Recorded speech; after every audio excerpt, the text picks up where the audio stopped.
You are listening to the Stop Binge Eating podcast with Kirsten Sarfty, episode number 61. Welcome to the Stop Binge Eating podcast.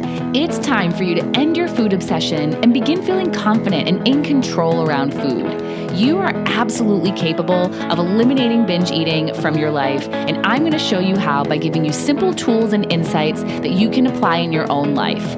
I'm your host, Kirsten Sarfty. Now let's get to it. Hi, you ready? You excited to talk about perfectionism? Are you a perfectionist? A lot of you that I've talked to have self-proclaimed yourselves as one. You want your eating to be perfect, and maybe your weight to be your perfect weight, and also everything outside of your eating you want to be perfect too. They say how we do one thing is how we do everything. So if you notice yourself trying to be perfect with your eating, then it's likely showing up in other areas of your life too, and it might not be working out so well for you. Perfectionism may not seem like such a bad thing. You want to do your best and get everything right. You have high standards, and if something is done perfectly, isn't that a good thing?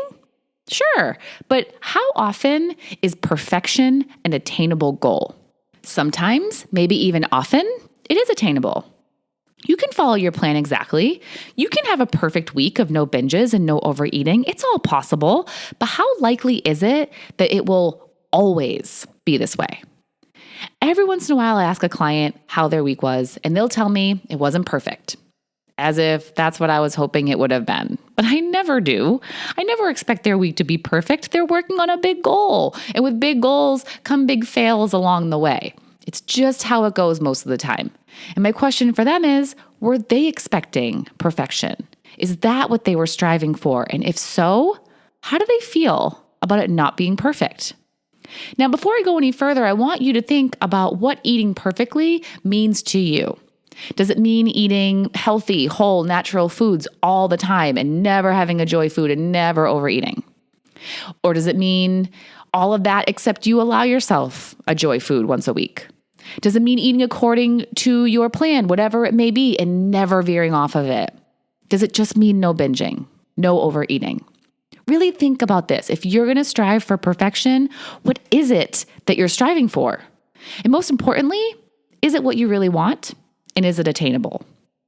If you're binging every day and you're now expecting yourself to not binge at all for the next month, I think it's an unrealistic expectation. Is it possible? Yeah, anything is possible, but it's unlikely. There's nothing wrong with wanting things to go a certain way and trying to eat perfectly, whatever that means to you. But what matters most is how you react when things don't go that way.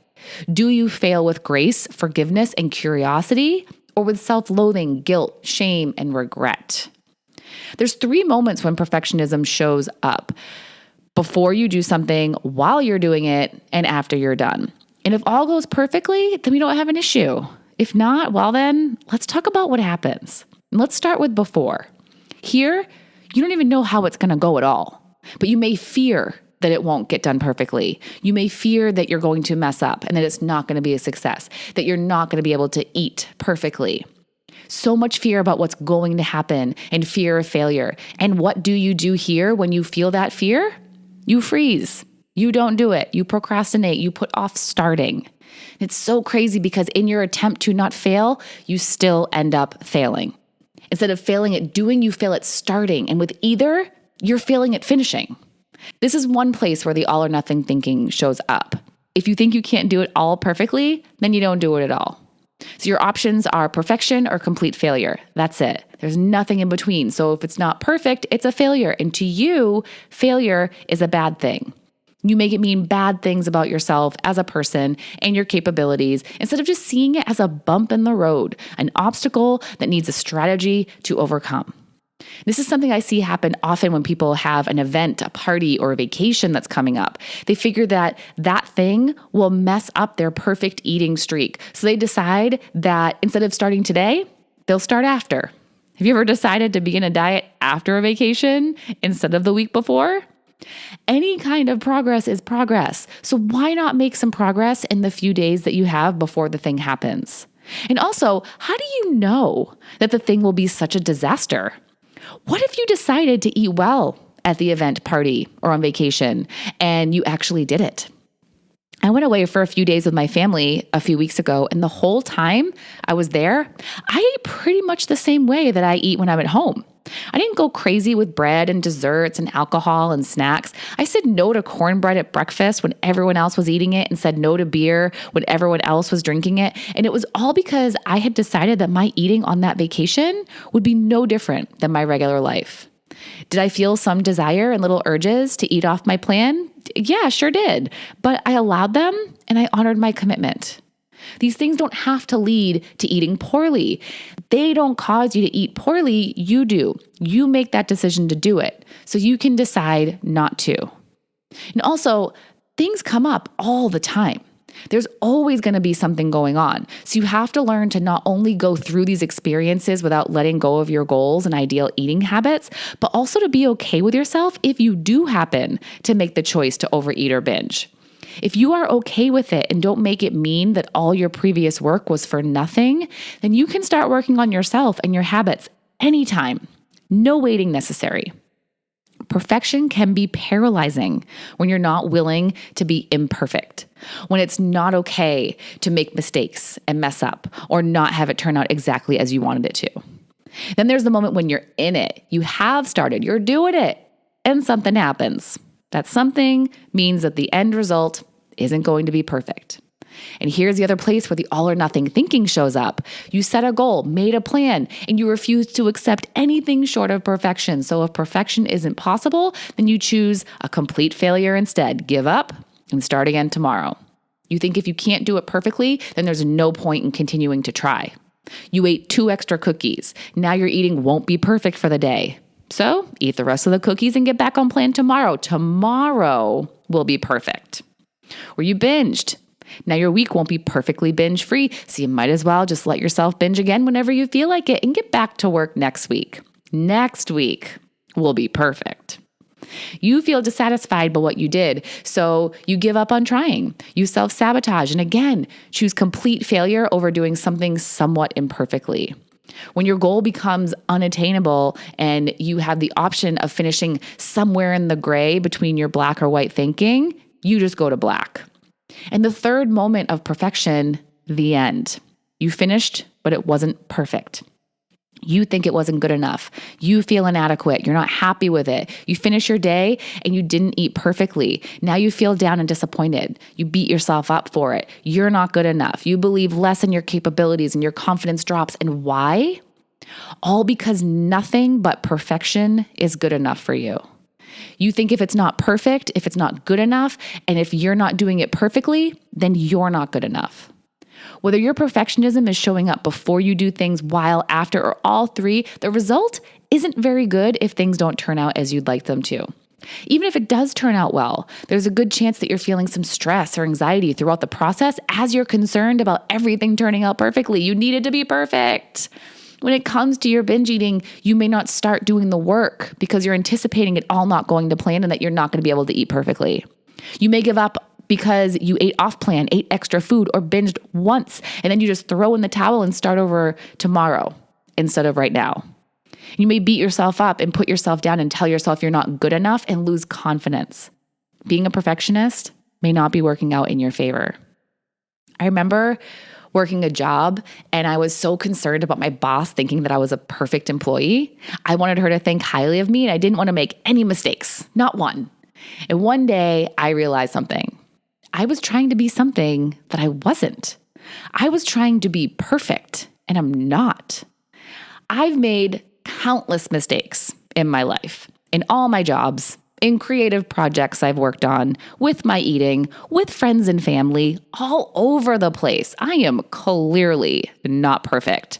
Yet there I was trying to be, and I wasn't. I'm not. So from that day, I decided to believe that I'm not perfect, that I'm imperfect. And that's the truth. And I wanted it to be what I thought anytime I was concerned about not doing something perfectly or right or exactly how I'd planned. And many people say, you're perfect just the way you are. And I'm not really a fan of that one. It feels so much better to me to just think that I'm imperfect. So when something doesn't go perfectly right or as I planned, I don't have to freak out. It's exactly how it's supposed to go because that's how imperfect people do things. Imperfectly. Imperfect is okay. It's normal. It's human. It's all people. It's okay if your eating isn't perfect. Mine isn't perfect. I eat really well most of the time because I've done the work to get myself here. But still, there are times when I eat more than I planned, or I eat off my plan, or I eat extra joy foods. It's because I'm human and it's fine because I believe it's fine. Mistakes, failures, and setbacks don't have to be the end of the world. They are neutral things that happen. They don't mean anything about you or your capabilities until you give them meaning. It doesn't have to be a bad thing. Go back and listen to my episode about failing, number 18. Failures are opportunities to learn and grow and become better. So what if you fail? So what if it's not perfect? Why does it have to be? You can still see results, even if it's not. At least you tried, and at least it's done. It doesn't always have to be A+ work. B- is good enough. Wouldn't you rather finish something that's imperfect rather than not finishing at all? Wouldn't you rather finish your day having eaten pretty well instead of eating poorly? Wouldn't you rather have a week where you binged once instead of 3 times? B- work. It's acceptable, and you are acceptable no matter what. Don't put conditions on yourself that if you're not perfect and if you don't do perfectly, then you're not good enough, unacceptable, and unlovable. You are good enough, acceptable, and lovable, no matter what. No conditions are to be put on those. So interesting how we think that it's okay if other people mess up because we know that they're humans and they make mistakes. If they overeat or binge, we feel so much compassion for them, but not for ourselves. We expect too much of ourselves. We don't expect perfection from them, but we do for ourselves. Well, perfection forever isn't going to happen. You're going to mess up and be imperfect, so I highly recommend that you get used to it and accept it and be okay with it. Forgive yourself. Be understanding. Be willing to allow mistakes to happen without them meaning anything negative about you as a person. Be curious about why it wasn't perfect and try better next time. Everything you do with your eating is an experiment. There is no one right way to eat or one right way to think so that your thoughts and actions are not going to be exactly what they need to be right away or every time.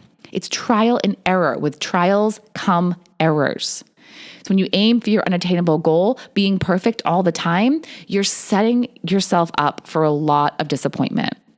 You can absolutely set high standards for yourself, but don't let your perfectionism stall you, defeat you, or ruin you.